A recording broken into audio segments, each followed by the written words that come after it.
and the allocation of the capital funding of 50 million Jamaican dollars to finance the project. This is subject to the availability of fiscal space of the budget of the Government of Jamaica. Our next item is the establishment of Steering Committee for the National College for Educational Leadership, NCEL. Cabinet has given approval for the establishment of the Steering Committee for the National College for Educational Leadership, NCEL. The committee will provide support and technical guidance for the operations of NCEL and make recommendations regarding the performance management framework of the body. The committee will serve for a period of 1 year. And for background, NCEL was established to improve the quality of leaders and managers in education and to bring greater accountability to the role of principals in schools. NCEL provides professional development of existing principals and other leaders in the school system. It trains prospective principals as well, so as to ensure they are equipped with the requisite skills needed to effectively lead our schools. The next item is the Voucher Incentive Program 2020-2021 for needy students not on PATH. Cabinet has approved the Voucher Incentive Program for students who are not on PATH. The program is seeking to provide parents or guardians of an estimated 36,000 students who were not on PATH but who are in need of assistance with a voucher towards the purchase of a tablet or laptop to enable full participation in the digital teaching and learning environment. Approximately 600,000 students in 3,639 public and private educational institutions have been affected by the interruption of face-to-face teaching and learning due to the COVID-19 pandemic. We turn now to award of contracts. Cabinet gave approval for the variation of contract in the amount of $111.8 million to M&M Jamaica Limited for the rehabilitation program for emergency works of the 10th floor and roof repairs at the Cornwall Regional Hospital in St. James. The adjusted contract amount is now $208.1 million approximately. Cabinet gave approval for the award of contract to Contracts Enterprises Limited in the amount of $60.6 million for the Middleton, Jamaica Agricultural Society Rural Feeder Road Rehabilitation in St. Thomas. Cabinet also gave approval for the award of contract to King Alarm Services Limited for security guard services at the Edna Manley College of the Visual and Performing Arts. The contract is valued at $69.8 million. Cabinet also approved the award of a contract to Canadian Bank Note Company Limited for the maintenance and support of the Jamaica Passport Issuing and Control System and the procurement of 1,150,000 electronic passports or e-passports in the amount of US $16.3 million. There was also an approval for the award of contract to Northgate Public Services for the establishment of a station records management system for the Jamaica Constabulary Force in the amount of US $587,814. Cabinet also gave approval of a contract to PricewaterhouseCoopers Tax and Advisory Services in the amount of $143.0 million, excluding taxes, for the implementation of the recommendations for the rationalization of public bodies.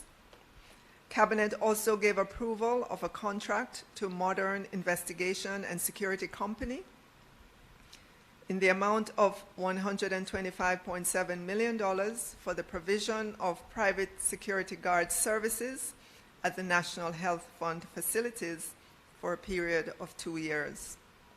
Cabinet gave approval for the award of contract to Chins Equipment Rentals and Construction Company Limited in the amount of $126.5 million for the modification and upgrading of the wastewater treatment facilities at the Ebony Park Heart Academy at Tollgate in Clarendon.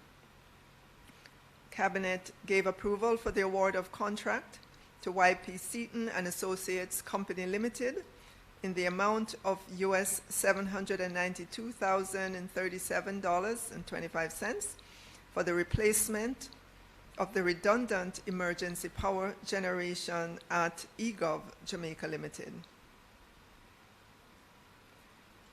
Cabinet also gave approval for the award of contract for the provision of 15,000 laptops for high school students in grades 10 to 13 on the PATH program, and gave approval for the award of contract by eLearning Jamaica Limited to Royale Computers and Accessories Limited at a total cost not exceeding US $8.5 million, including GCT.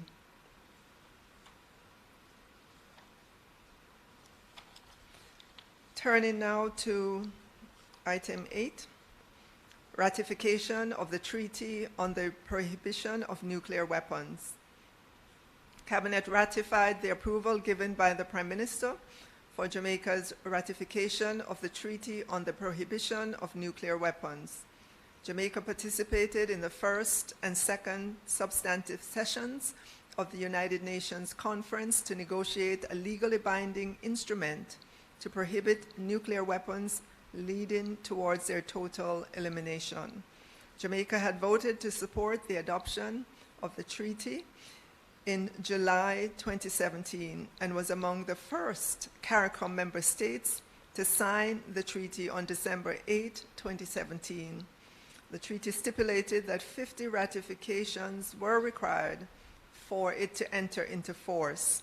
As of September 30th, 2020, 46 countries had submitted their instruments of ratification to the depository.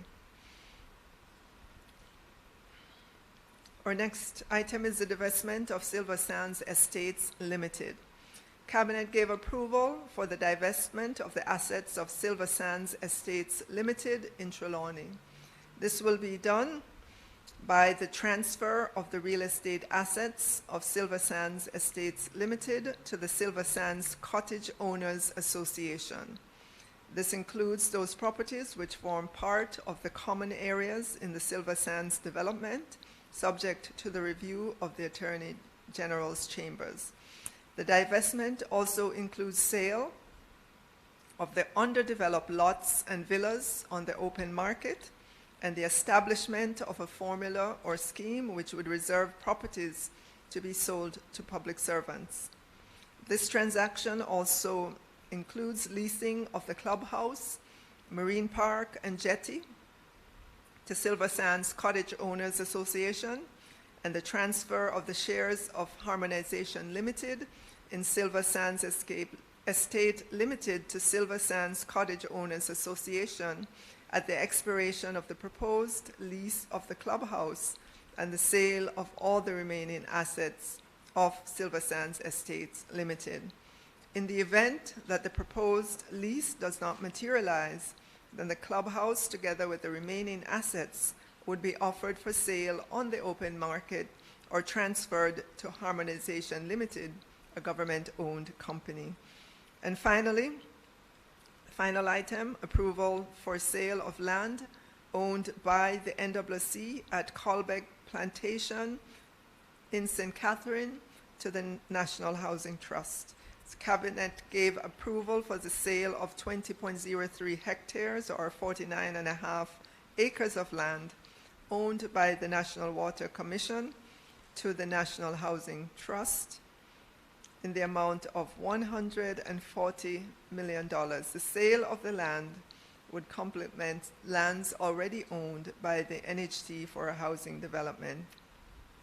And actually, there are 11 items. This is the final item. Ratification of Cabinet decision on the 2020-2021 revenue measure of an income tax credit to certain bodies corporate.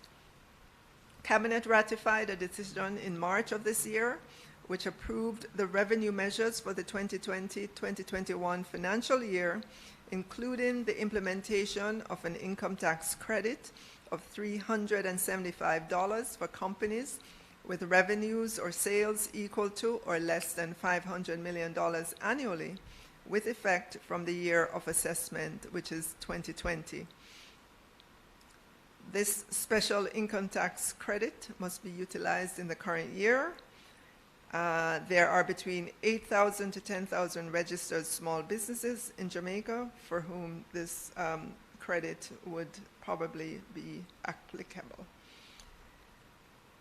And that concludes the items that we have this morning, the cabinet decisions. And I will turn back over now to our moderator. Thank you, ladies and gentlemen. Thank you, Minister. In keeping with the COVID-19 protocols, of course, we do sanitize all the microphones and all other items to be used. We now invite Minister Floyd Green, the Honourable Floyd Green, the Minister of Agriculture and Fisheries, for an update, and especially too, given the context of the recent heavy rains. Minister.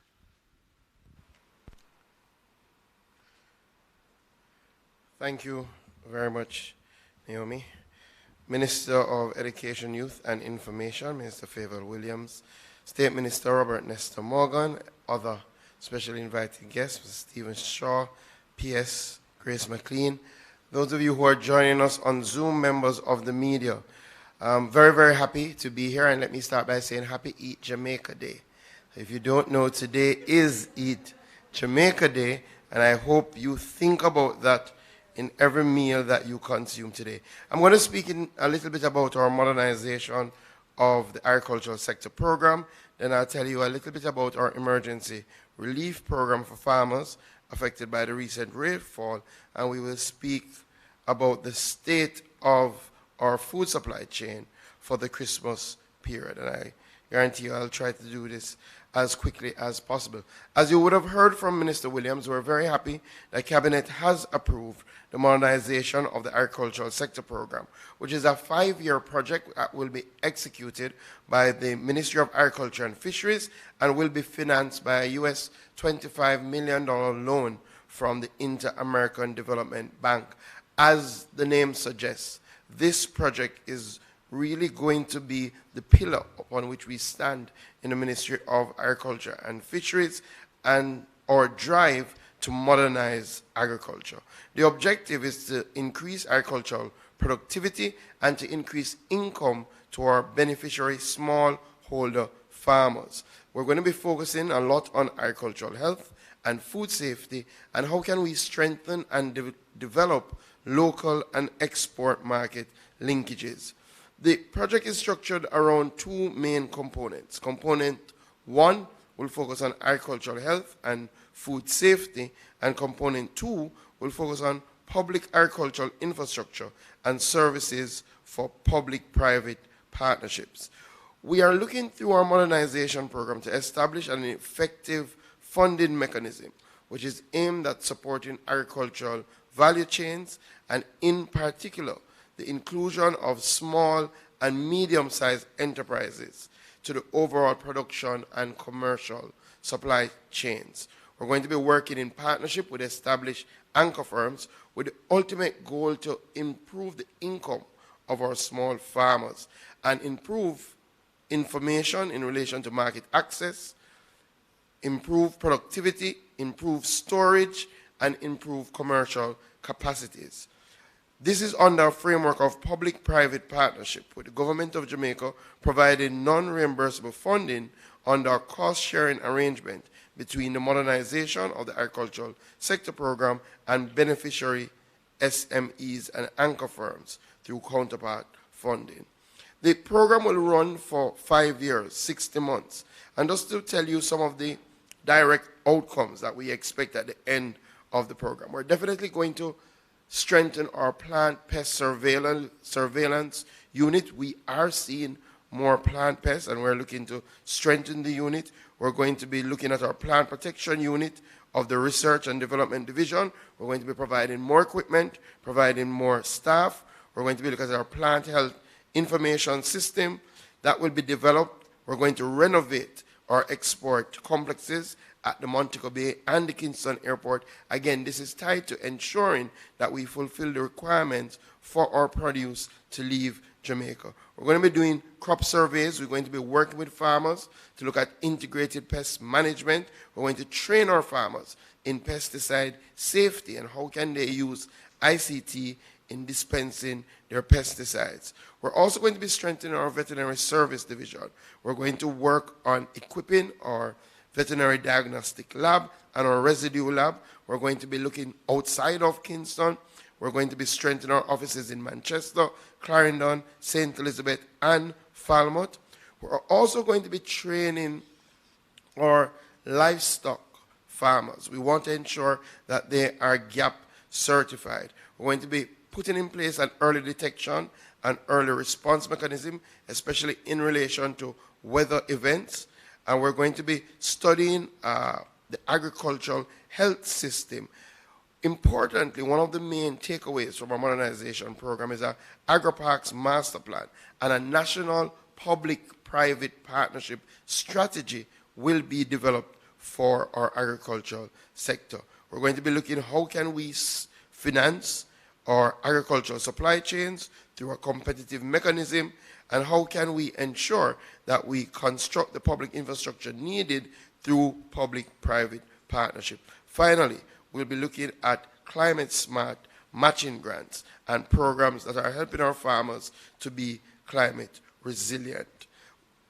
I think it's important to note that special allocations will be made out of this modernization program for our youth and for our women.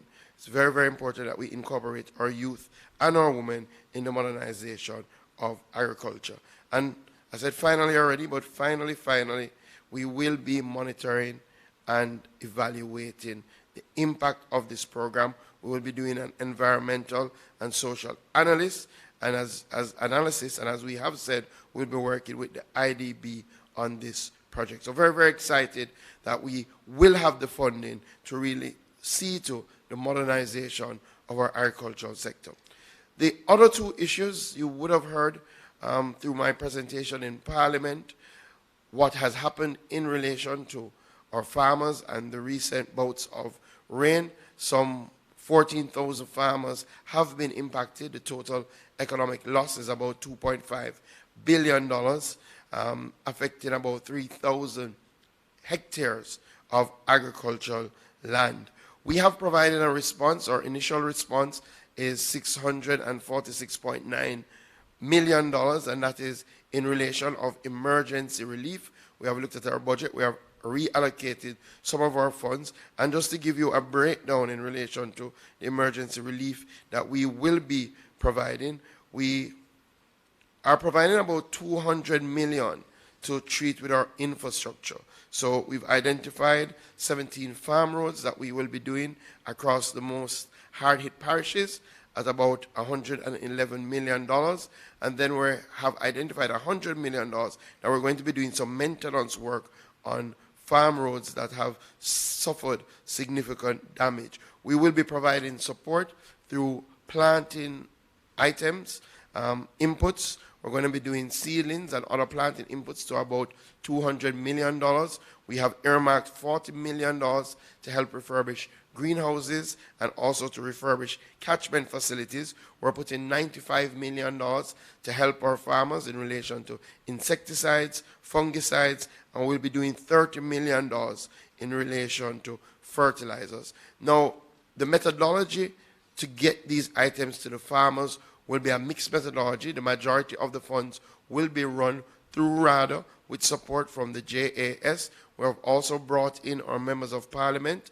Every farmer that benefits will have to fill out need assessment form and a beneficiary assessment form. We want to ensure that the farmers that were damaged are getting the benefit. With that said, we have been monitoring our food supply and our food supply chain for the Christmas, especially in light of the damage that has been done by the recent rains. I think the good news is that in relation to our tubers, in relation to our meat products, we do have sufficient supply. In fact, this Christmas we expect to have the largest amount of production of chicken that our country has ever seen. In fact, both our producers, our major producers, are higher than pre-COVID levels in relation to production. We expect to see good supply of tubers, so our yams, our potatoes, our sweet potatoes should be in good supply. Where we're going to have some challenges are our vegetable crops. We've seen significant damage to our tomato crops, our cucumbers, lettuce, cabbage, and we do expect that you will see a break in the supply chain in relation to those crops. As such, what we have been doing, we've asked RADA to continue their assessment. We will be looking to see how bad the break in supply chain is and if there needs to be any alternative methodology to ensure that we do have sufficient supplies for Christmas. The Ministry of Agriculture is willing to take those steps. So we are watching very carefully tomatoes, cabbage, lettuce, cantaloupe, squash, zucchini, and cauliflower to see if there needs to be any supplemental supply to ensure that we have sufficient supply for the Christmas. Thank you. I look forward to any questions that you may have. Thank you, Minister, for that comprehensive presentation concerning what's happening in the Ministry of Agriculture.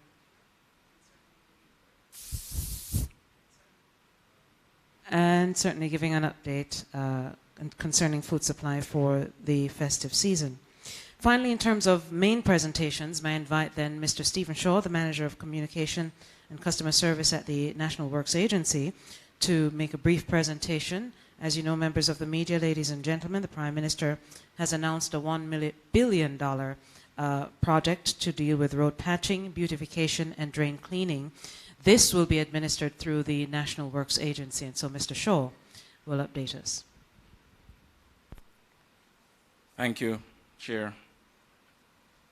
Ministers, colleagues,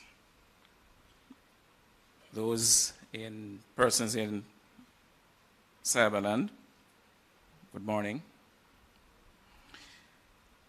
As we all know, the country did suffer significant impact as a result of the latest weather event, and up to a couple of weeks ago, we had about 5 corridors that were still impassable. We have managed to reduce that number to about 3 at this time. We have 1 in Clarendon, and we have 2 in St. Andrew.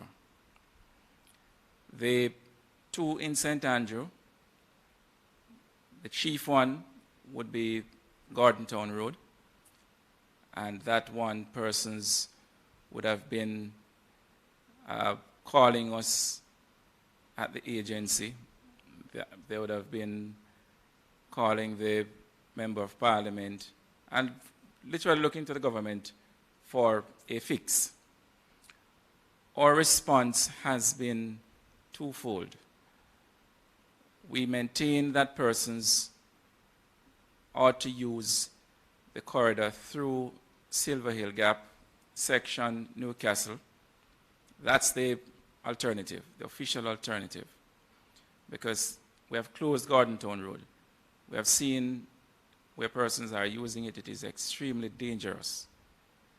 I saw a video where someone was attempting to cross that small bit of road, and it was raining and flood waters coming down, and the person got so scared they turned back. They ran back. They didn't even turn around and walk. The person was obviously scared. So that's the nature of the area. While saying that we're working on the Savage Pen Road. Now, that comes with its own set of challenges.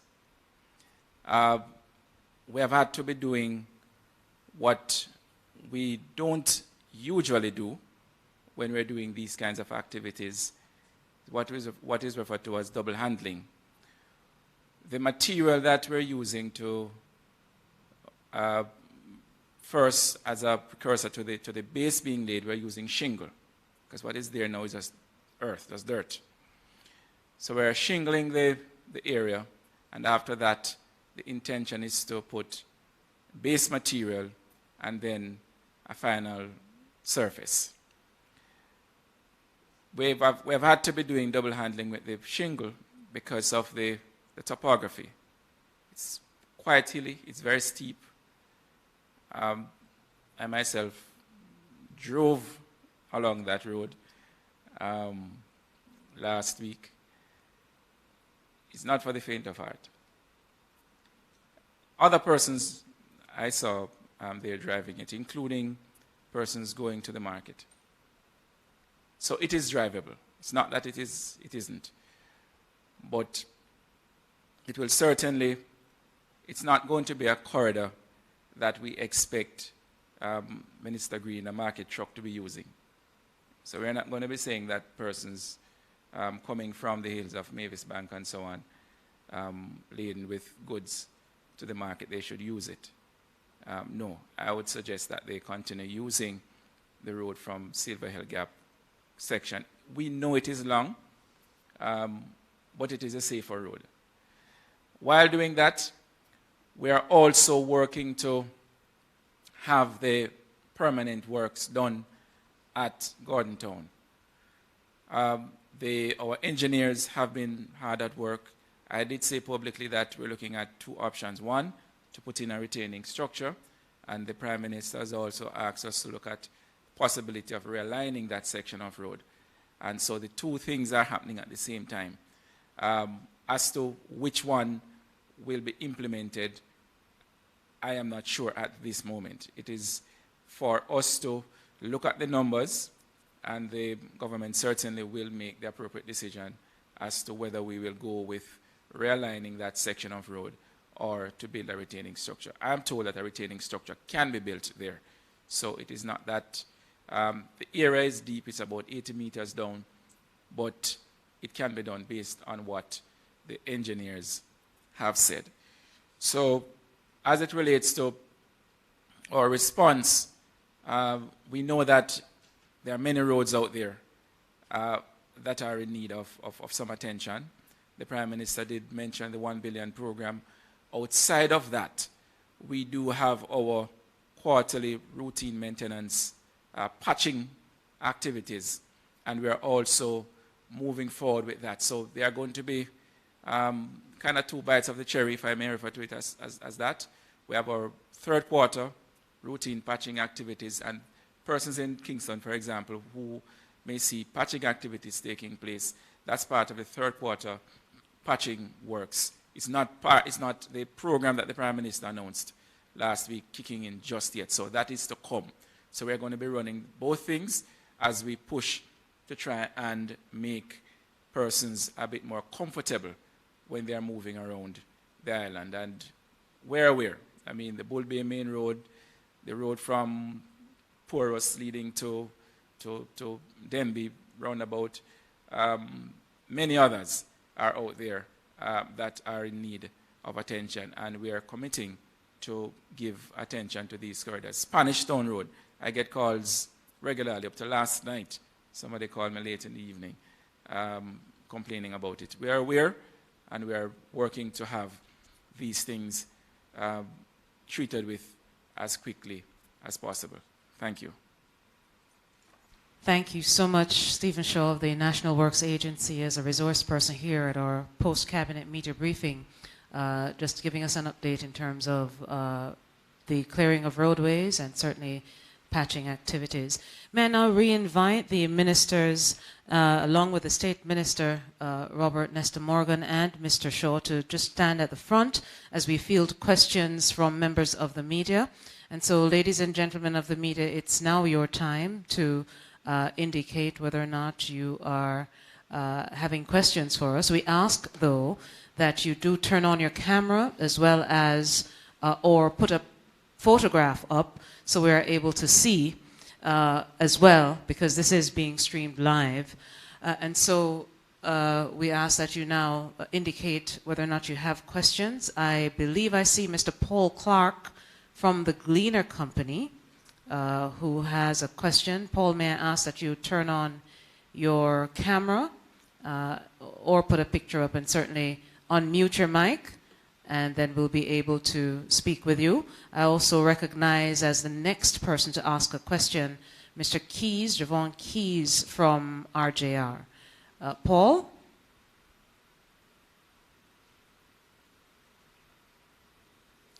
All right, while Paul gets in place, let me just go over then to Javon Keys, who has a question. Javon, go ahead, please.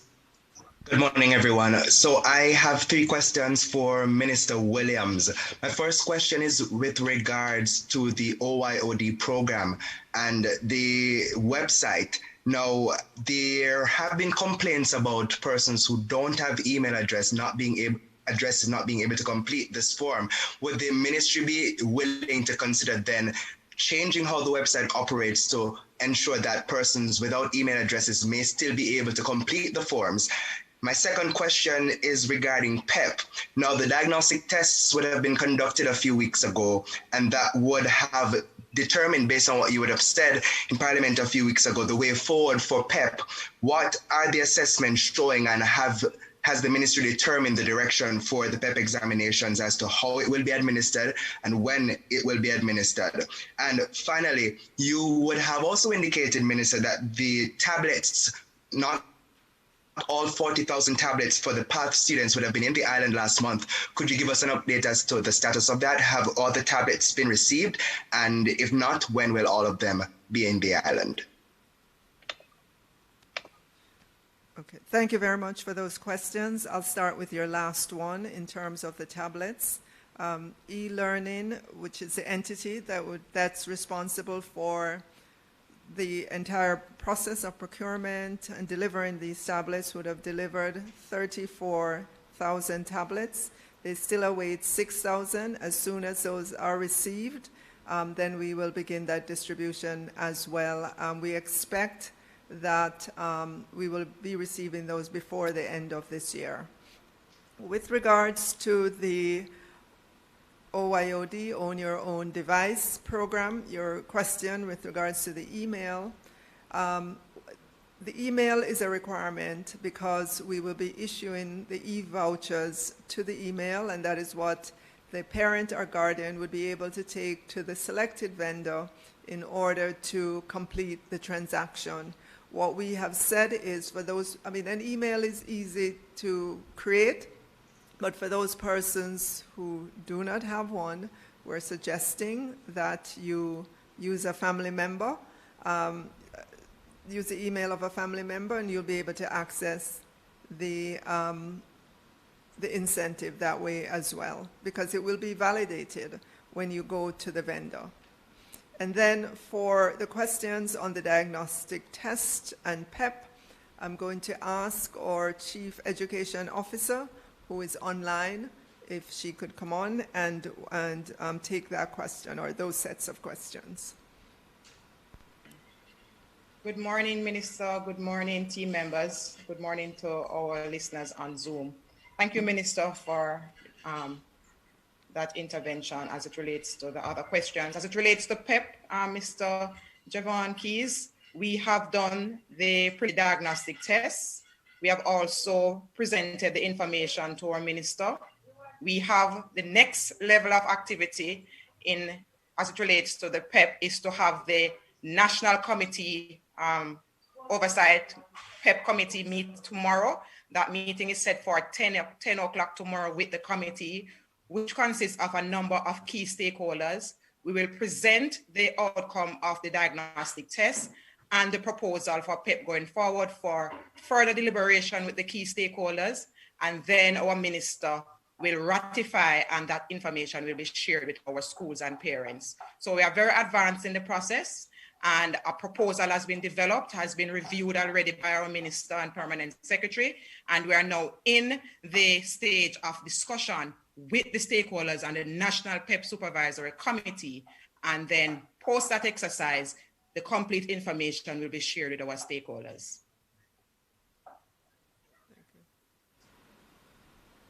Thank you, Minister. Thank you so much, Dr. Troop, and thank you, Minister. I think we've covered all of Mr. Key's questions. Then let's now go to Ms. Kimone Francis from the Jamaica Observer. Kimone? Morning. Question is, is there an estimate for the restoration of Gordon Town Main Road?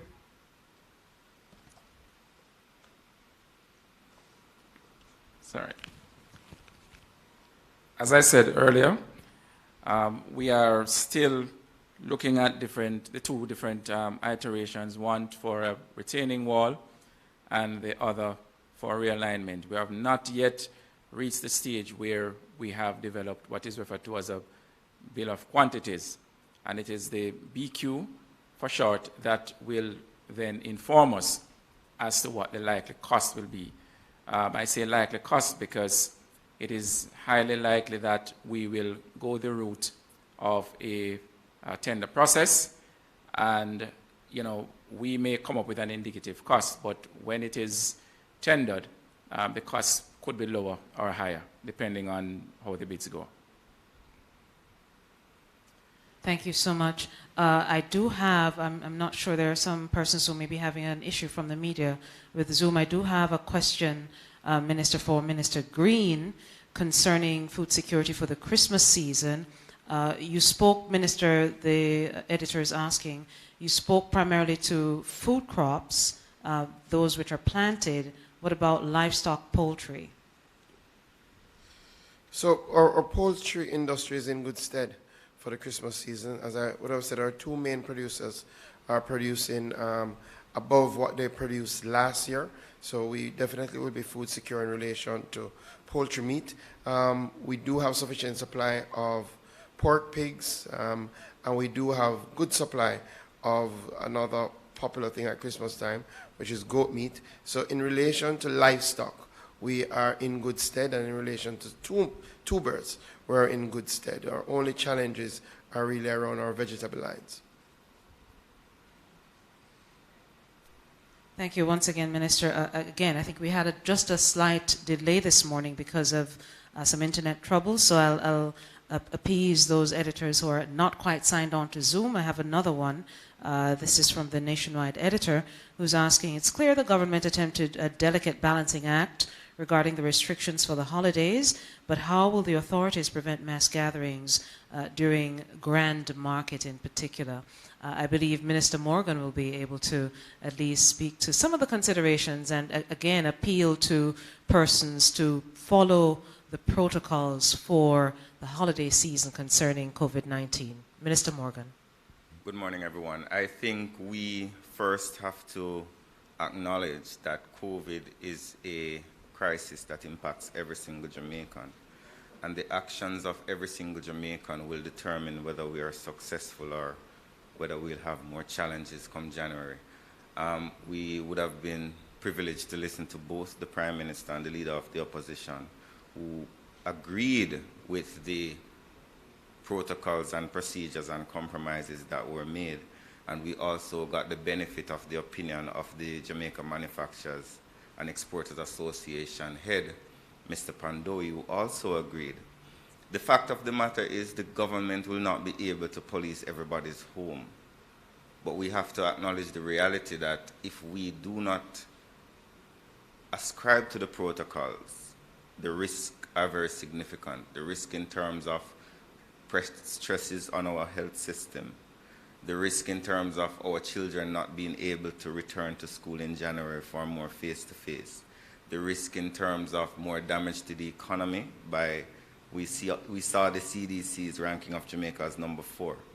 To improve those rankings, we all have to come together to ensure that we have less incidents of COVID and we have less persons, especially the elderly, who are vulnerable. So the police and the authorities will be doing their jobs. They will be out on the streets in their numbers, seeking to ensure that we are safe. But most importantly, it is our responsibility as individual Jamaicans to police ourselves, to police our families, to advise those overseas, if you do not need to come home, stay where you are. And if you do come home, as the Prime Minister said, go to the elegant corridor and send a letter and send some tablets. Thank you so much, Minister Morgan, for your intervention and certainly encouraging persons to police themselves. Our next question, again, Paul Clark had indicated he had a question. He's having some issues on his side with the internet, so he sent them in. He said, my question is for Minister Favour Williams regarding the plans for the opening of schools in 2021. What are the plans going forward in light of the pilot face-to-face program? And his second question is, how many more schools is the ministry looking to add to the initial 17 from the first pilot? Okay, so Friday would have been the end of the 2-week pilot for the 17 schools. We are in the process of looking at the information that would have been gathered by our observers of those 17 schools. You will recall that last Tuesday in Parliament, I presented an interim report. Those are some of the same factors that we'd continue to observe during the final week. We are finalizing that report, and it's going to guide us going forward. One of the major issues that surfaced and that we have to pay attention to is how we handle those cases that present themselves of students having symptoms. And we have to ensure that the schools are sufficiently resourced, not just in terms of the information, but also the physical setting to be able to manage that situation. So that was one of the big learning coming out of the observation of the pilot. We are looking at other schools, and we will continue to do the phased reopening of schools. We have to depend on the inspection, the physical inspections from the Ministry of Health. They have been doing a good job so far. We have, I think, almost 200 schools, 109 schools that have been inspected and rated satisfactory. And so we are looking at that list, speaking with the principals, because what we also found during those 2 weeks is that it takes time for the schools to get back online, despite the fact that principals and teachers and some of the support staff are still on the plant operating. You have to get the word out to parents. Parents themselves have to get prepared. Teachers who are at home and teaching from home using the online system, some have their children with them and they would have to seek help and support for those children. So it is a significant logistics job that requires some time. So it isn't as if we can just get up and say to the 109 schools, come back in. So we are in touch with the principals to work out how we continue to bring schools back face to face. Final question from Paul, Minister, and of course this is the final question then for the entire briefing as we seek to wrap. His final question is, will the phased reopening, it's really a follow-up, will the phased reopening then be on a county by county or parish by parish level? The phased reopening will continue to use the risk-based assessment, ensuring that the school's plant is in proper order for students to come back. We will continue to look at all the variables that we used in the initial pilot, which is community-based. We look at distance students travel. We look at to ensure that there is adequate water, adequate internet, and so on. So we'll continue to use those variables. And as you would have noticed, with the 17 schools, they were spread across 9 parishes. And so we'll continue to use that same methodology because it has given us useful information to use and refine the process as we go along. Thank you so much, Minister. And may I then thank you and the other ministers who have been here providing critical information to members of the media and, of course, members of the public. May I thank those present here at the Office of the Prime Minister, the banquet hall, really, and those on the Zoom platform from the Ministry's agencies and, of course, members of the media for joining us for post-cabinet media briefing. Our next media briefing is week after next, so we have committed to doing this every other week so that you remain informed about cabinet decision. Thank you so much, everyone, and have a very good day.